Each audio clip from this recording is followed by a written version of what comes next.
नमस्कार। अभी हम लोग गया जिला के टेकारी विधानसभा के पूरा गांव में हैं और शायद आप सबों तक सोशल मीडिया और मीडिया के माध्यम से ये जानकारी पहुंची होगी कि इस पूरा गांव के देश के सैनिक फौजी प्रवीण कुमार की हत्या विगत 7 मार्च को इस गांव से महज 2.5 किलोमीटर दूरी पर एक बालू घाट है, अवैध बालू घाट है। वहां बालू माफियाओं द्वारा रात में लाठी, डंडा, लोहे का रड और बेलचा जिससे बालू उठाया जाता है, उस बेलचे से पीट पीट कर दिया गया।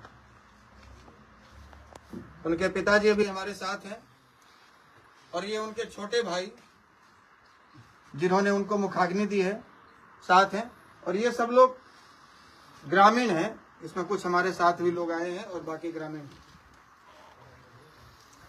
देखिए, घटना तो देश के कई कोने में रोज घटती है और रोज हत्या तो रोज हो रही है, बिहार में भी हो रही है। कल भी रात में हमारे ही एक व्यक्ति जो गोपालगंज के थे, चुन्नू जी, 10 नंबर पिलर के पास गोली मार दी गई। कल ही रात में उनकी हत्या हुई है। हमारे लोग जब पारस हॉस्पिटल में गए, सुबह 5 बजे उनको मृत घोषित कर दिया गया। नीतीश कुमार जी भले ही ढोल पीटते हो कि सुशासन है, लेकिन हत्या रोज हो रही है। 25 करोड़ दिन दहाड़े कल ही लूट लिया गया। हत्या तो हो रही है और होती रहेगी। इस पे कहीं कोई रोकथाम लगने वाला नहीं है, क्योंकि बिहार को सुधारने की जवाबदेही किसी की है नहीं, केवल यहाँ कुर्सी बचाने की लड़ाई चल रही है। तकलीफ इस बात की है कि देश की सेवा करने वाला एक फौजी की हत्या लाठी, डंडे और रॉड से पीट पीट कर दी जाती है, और अभी तक कोई सीनियर पदाधिकारी या कोई नेता मंत्री अभी इनसे मिलने, इनका आंसू पोंछने के लिए, इनको सांत्वना देने के लिए भी नहीं आए हैं।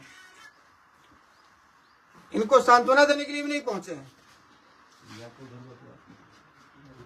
देखिए, हत्या के मामले में कभी भी इसको जाति से जोड़कर नहीं देखना चाहिए, और हम नहीं देखते हैं, लेकिन कभी कभी जो परिस्थितियां होती है वो मजबूर कर देती हैं बोलने के लिए।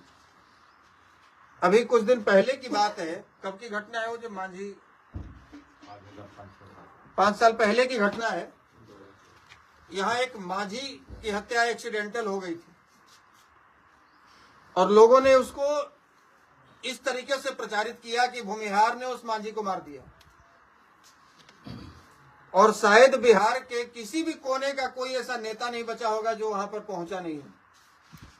डीजीपी, आईजी, डीआईजी, न जाने कितने अधिकारी की हत्या हो, तो इस तरह की घटना हो तो वरीय प्रशासनिक अधिकारी को, मंत्री को, विधायक को, सांसद को पहुंचना ही चाहिए, जनप्रतिनिधि या प्रशासनिक अधिकारी को। लेकिन यदि आप इस वजह से नहीं पहुंच रहे हैं कि देश का एक फौजी मरा है लेकिन वो भूमिहार मरा है, इसलिए नहीं पहुंच रहे हैं, तो आपसे गिरा हुआ इंसान कोई धरती पर हो ही नहीं सकता। चाहे आप डीजीपी हो, चाहे आप डीआईजी हो, चाहे आप एसपी हो, चाहे आप मंत्री हो या विधायक हो या सांसद हो। क्या देश का एक फौजी को पीट कर मार दिया गया, ये मैसेज बिहार के लोगों तक नहीं पहुंचा है? जहां तक मेरी बात पहुंच रही है, यदि कोई नेता और मंत्री के पास भी हमारी बात पहुंच रही है, कोई प्रशासनिक अधिकारी के पास बात पहुंच रही है, डीएम एसपी के पास पहुंच रही है, तो ये बताइए कि आप तक ये मैसेज पहुंचा है कि नहीं पहुंचा है कि यहाँ एक फौजी की पीट पीट कर हत्या कर दी गई है? तो क्यों नहीं आया? क्या इस बात की जानकारी आपको मिल गई कि मरने वाला अगड़ा समाज का था, इसलिए नहीं आए? हम फिर से कह रहे हैं कि किसी की हत्या पर जाति सूचक बात बोलना ठीक नहीं है, लेकिन शायद एक ही वजह है कि आप नहीं आ रहे हैं, क्योंकि वो अगड़ी जाति से था।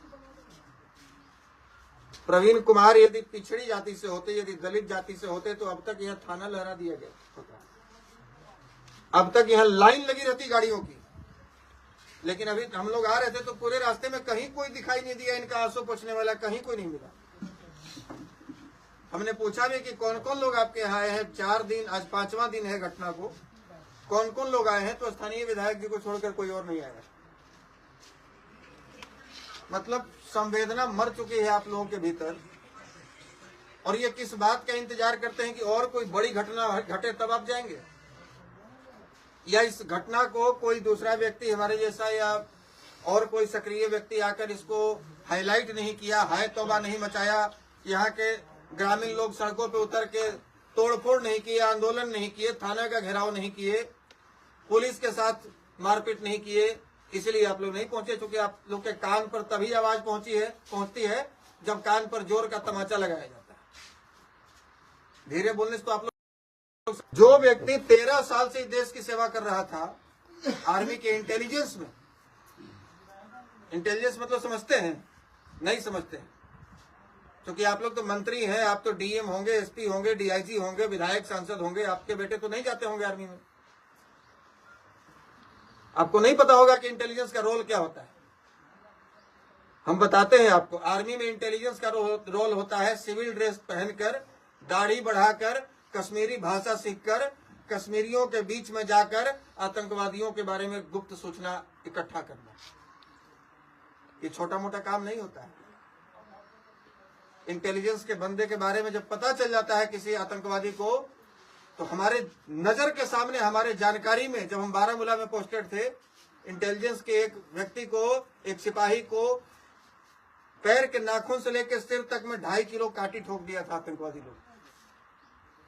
इतना खतरा वाला नौकरी करता है व्यक्ति आपको सुरक्षित रखने के लिए, आपके देश को सुरक्षित रखने के लिए, और उसको चंद बालू माफिया जो रात में ट्रैक्टर से बालू चुराते हैं, कभी वो लोग किसी दलित का बलात्कार कर देता है, कभी किसी राहगीर को पीटता है, कभी किसी को, और वो लोग इतनी बेरहमी तरीके से पीटा है कि 2.5 इंच सिर के अंदर, 2.5 इंच सिर के अंदर बेलचा धंसा हुआ था, और उसको मरा हुआ समझकर लोग छोड़ ही नहीं दिया। रात में ये लोग जेसीबी ऑपरेटर ढूंढ रहा था ताकि बालू खोद कर उसके लाश को दबा दिया जाए। एक देश के सैनिक को इस तरीके से मारकर उसके लाश को दबाने का भी प्रयास किया गया। और जब ग्रामीण लोग रात में पहुंचे, परिवार पहुंचे, यही पिताजी अपने गोद में उठाकर और एम्बुलेंस पर गाड़ी पर लोड करके लेकर गए हैं, इनके गोद में ही वो सांस छोड़ा है।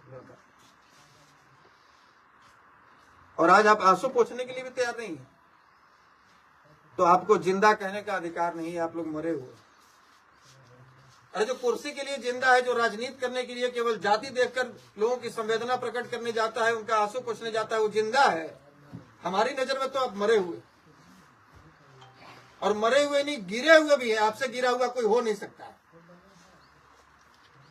आप एक फौजी के शहीद होने पर भी यदि आप उसकी जाति देखते हैं श्रद्धांजलि देने आने में, उनके परिवार को आंसू पोंछने आने में, तो आपसे गिरा हुआ, आपसे नीच इंसान धरती पे कोई हो नहीं सकता है। हम ज्यादा कुछ नहीं कहना चाहेंगे, लेकिन एक देश का सैनिक गया है, एक हमारा भाई गया है। आप समझिए कि जितने भी लोग यहाँ पर बैठे हुए हैं, सब लोग अपने सीने पर पत्थर रख के बैठे हुए हैं। ये कानून और संविधान जो है वो हाथ बांधा हुआ है। हम लोग के हाथ में चूड़ी नहीं पहने हुए, हम लोग के शरीर में पानी नहीं बह रहा, खून बह रहा है। और भगवान इतना सक्षम बनाए हैं कि जो लोग इस प्रकार की घटना को अंजाम दिया है, 24 घंटा नहीं रहेगा, नक्शा से गांव गायब हो जाएगा। ये देखिए, भगना है। 24 घंटा नहीं लगेगा, नक्शा से गांव मिट जाएगा। लेकिन समस्या ये है कि अपने लोग मरे हुए हैं, और मरे हुए समाज के लिए कोई लड़ता नहीं, जिंदा समाज के लिए कोई लड़ता है। हम सक्षम है वो खाली करा सकते हैं बस्ती, हम सक्षम है कि दोबारा इस इलाके में वो लोग दिखाई नहीं दे सकता है, और हम खुलेआम कह रहे हैं। लेकिन हमारा भी बाल बच्चा है, वो लोग सड़क पे आ जाएगा, आप पीछे खड़े नहीं होइएगा, हमको पता है।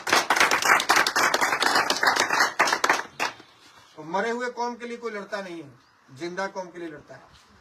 और जब तक आप मरे हैं तब तक इस प्रकार की घटना आए दिन घटती रहेंगी, और हमारे जैसे लोग जाकर वहां पर संवेदना प्रकट करके श्रद्धांजलि देकर वापस आ जाएंगे। और हमारे जैसे लोग चले भी जाते हैं, बाकी नेता लोग वो भी नहीं आएगा जब आपके यहाँ घटना घटेगी। जब पता चलेगा कि कोई भूमिहार मरा है, बेशक वो फौजी हो, लेकिन गलती है कि भूमिहार मरा है, इसलिए आपके यहाँ कोई नहीं आएगा। विशेष कुछ नहीं कहना है, लेकिन जहां तक जिस मंत्री तक, जिस विधायक तक, जिस सांसद तक, जिस डीजीपी तक, जिस एसपी तक, जिस डीएम तक, जहां तक मेरी आवाज पहुंच रही है, हम आपसे हाथ जोड़कर बस यही प्रार्थना करेंगे कि आप अपने स्तर पर इस घटना का संज्ञान लीजिए और कम से कम इस परिजन का दुख बांटने का प्रयास कीजिए। हम यहाँ बैठे हुए हैं, जो इनके ऊपर बीत रहा हो मेरे ऊपर नहीं बीत रहा होगा। हम थोड़ा बहुत महसूस कर सकते हैं क्योंकि हम उस विभाग में नौकरी करके आए। हमको पता है कि एक फौजी के लिए उसका परिवार कितना तरसते रहता है कि साल में 2 महीने की छुट्टी मिलती है, बड़ी मुश्किल से आता है। लेकिन जो एक बाप पर गुजर रहा होगा मेरे ऊपर नहीं गुजर रहा होगा। हम यहाँ आकर बोलकर बात बोल के चाहे इनको सांत्वना दे के भले चले जाएंगे, लेकिन कल से फिर दर्शन नहीं देंगे। कल से इनको अकेले ही घुटना है। उनकी पत्नी को, उनके बच्चे को, उनकी माँ को, सबको अकेले ही, उनका दुख बांटने वाला कोई नहीं है, अकेले ही दुख झेलना है। देखो तो फर्क क्या है। कोई दूसरा व्यक्ति आकर इनके दर्द को कम नहीं कर सकता, लेकिन कम से कम सांत्वना दे कि इस बुरे समय में हम आपके साथ खड़े हैं। बहुत कड़वे और गलत शब्दों का इस्तेमाल हमने किया, इसलिए किया चूंकि जब हमने पूछा कि पिछले 5 दिनों में जब आपके साथ घटना घटी तो कौन कौन लोग मिल जाए, तो जब हमने सुना कि ना कोई वरीय प्रशासनिक अधिकारी और ना कोई वरीय नेता, तो भाई इससे बड़ी संवेदनहीनता और क्या हो सकती है। 2 दिन बाद होली है, आप भी होली घर में मनाएंगे, हम भी मनाएंगे, इनके परिवार नहीं मनाएंगे। तो कम से कम आकर इनका दुख तो बांटिए, कहिए तो हाथ पकड़ के इस दुख की घड़ी में आपके साथ हम खड़े हैं। ये बेटा है परवीन का। क्या नाम है आपका? ये उनका बड़ा लड़का है और एक छोटा भी है। गया मतलब 2 बच्चे हैं। 4 साल का, 3 साल का, 4 साल का।